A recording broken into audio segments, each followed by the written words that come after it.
Hey guys, Jake here. Today we're going to go along with the theme of isopods again, and we are doing an isopod update and feeding video. Here we have our cultures. Some are very small, some are a little bit larger.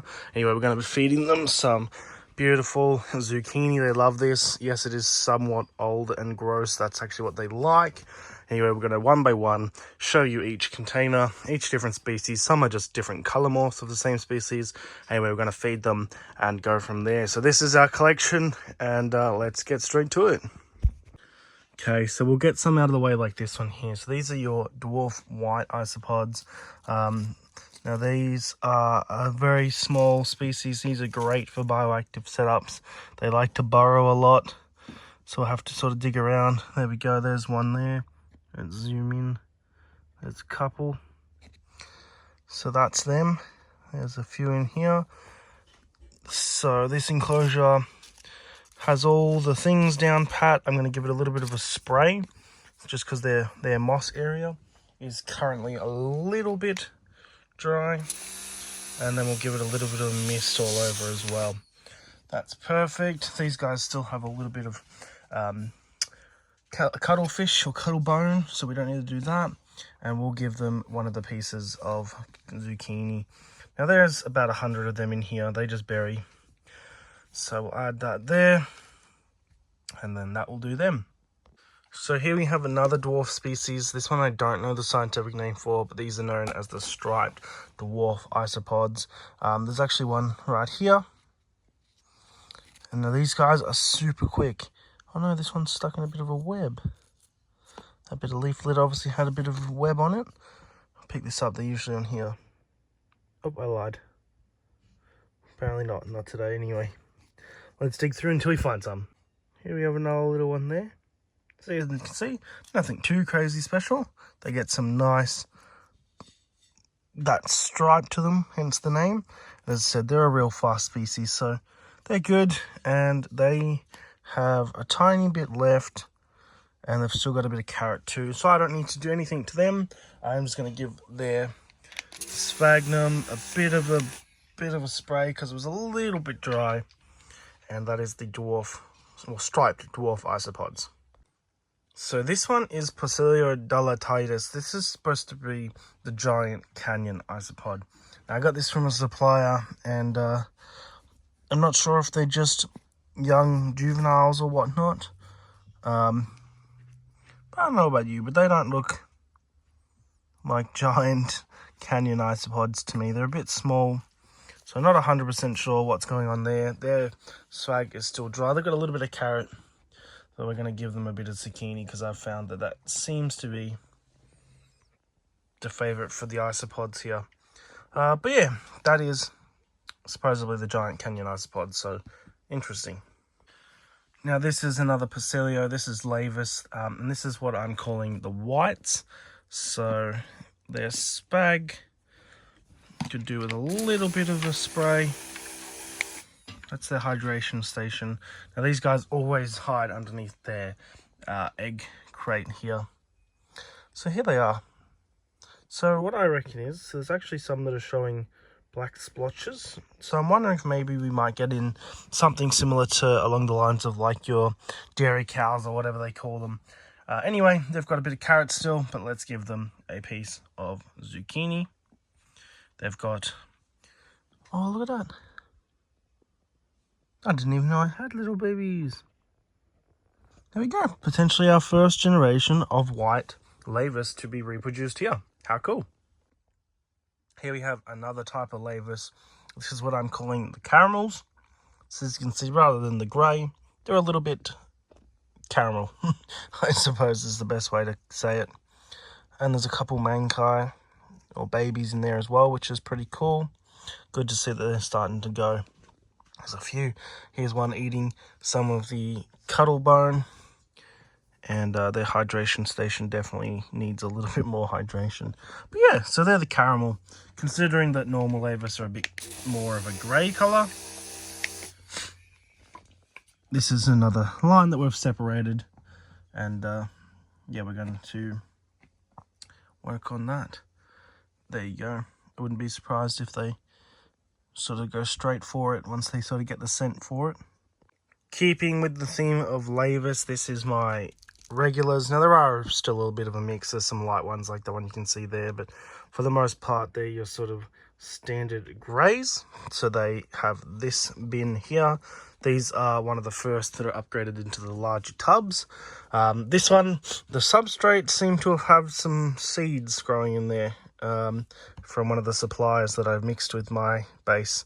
So it's sort of, well, growing, to say. But this is due for a little bit of a spray in their hydration station and a light mist all over. They still have pieces of cuttlebone. And let's give them a big hunk of zucchini. And that is the standard grey laevis. Alrighty, so here we have our spherulo, anyway, dusty pillbugs. This is a different type of, so almost like a roly-poly. So they roll up, just like this one here. They're pretty cool. They're very shy species, so as soon as they went running, they sort of tend to roll straight up. You can see a few there. There is actually a deceased one, which is a bit of a bugger. Let's see if they're under here. There we go. Oh, and some mankai.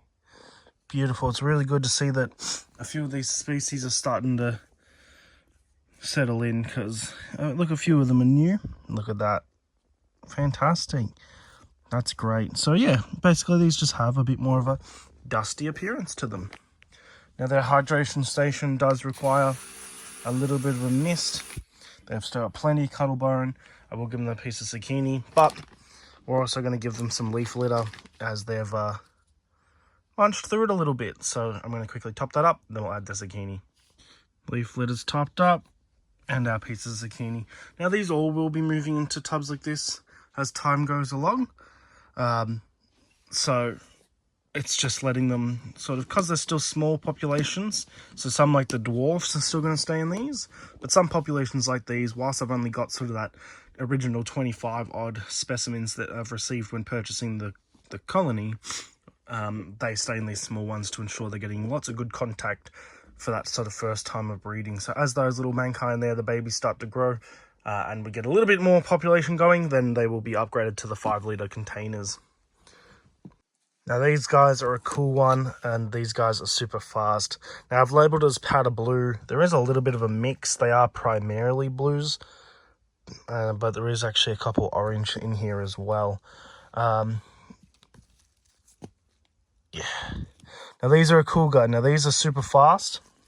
They sort of get going, and when they get going, they get going. But they're a cool species as well, soon to be upgraded. I believe I'm getting another bloodline of these to mix in as well. So there's their zucchini, their hydration station.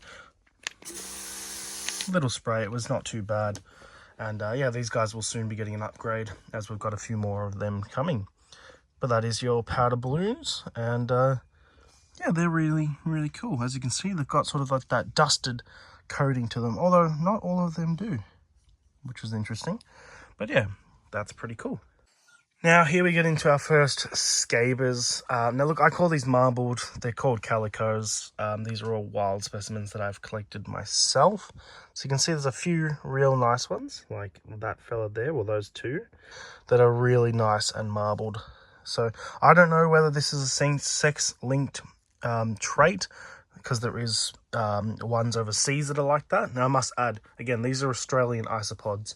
Well, at least ones that I've collected here. We cannot get isopods from overseas, so none of the fancy stuff. No dairy cows and no fancy albinos and blah blah blah, until they pop up in collections here. But for now, these are our marble or calico, and they need some leaf litter and a nice slab of zucchini. Let's get our standard grey scaber out the way. Now this is my largest colony of isopods. These are in a big tub. You can see there's a few in there.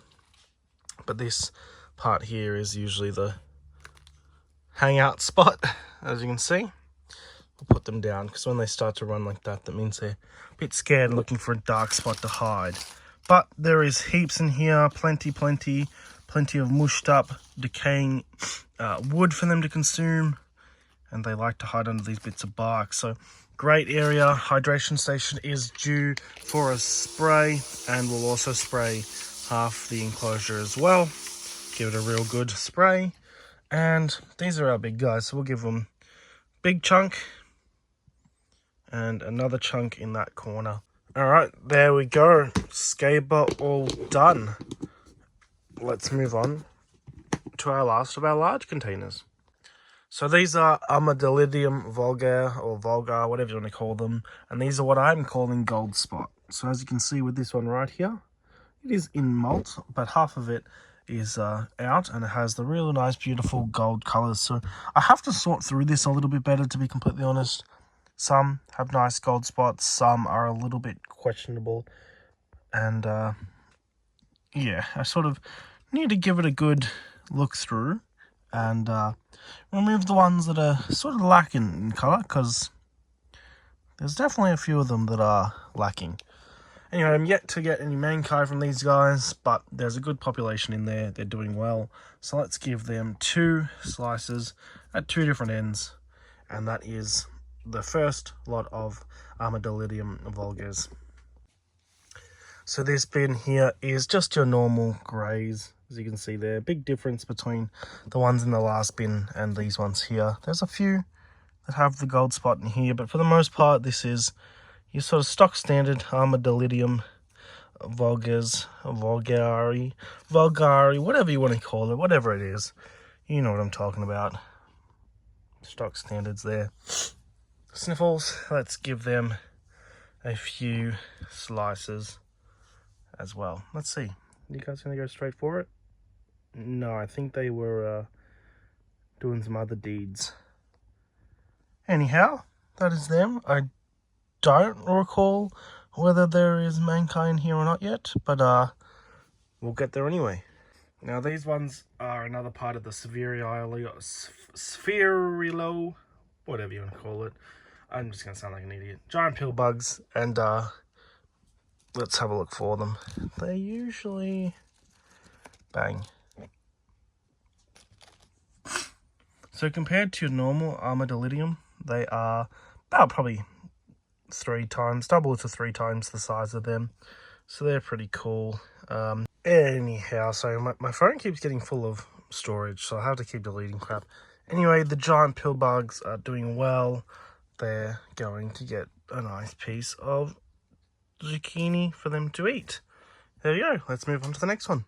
So this is another one of the small containers. This is the last one before we move on to the last lot of isopods. This is Cubaris marmorata, marmorata, and this is same genus as stuff like your rubber duckies, which again are American. We can't have them here, but these guys, just the color variation, the polygenic variation between them. Some are shiny, some are almost powdery.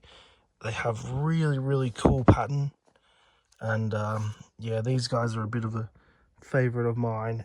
And benefit is they actually have mankai as well, which is great. So they're doing well. Hydration station, wee, nice, and a nice slice of zucchini for the Cubaris. Love these guys. Now onto my favorite type and my last ones.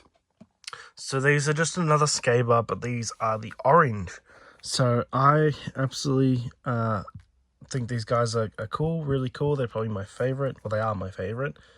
They're the sort of, I guess, the first bug that really got me into isopods.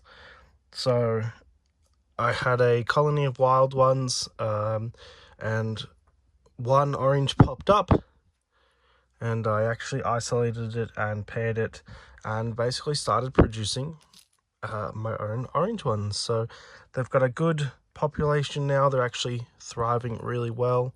They have got several mankai or babies, and yeah, which is really cool. So essentially, as I said, one of my favorites because one, it's sort of what started this little hobby for me. I produce them for bioactive enclosures, and these guys being a first color morph, I really like morphs in other animals as well, sort of kicked it off for me. So yeah, they're doing well, and that will basically bring the conclusion to our isopod video.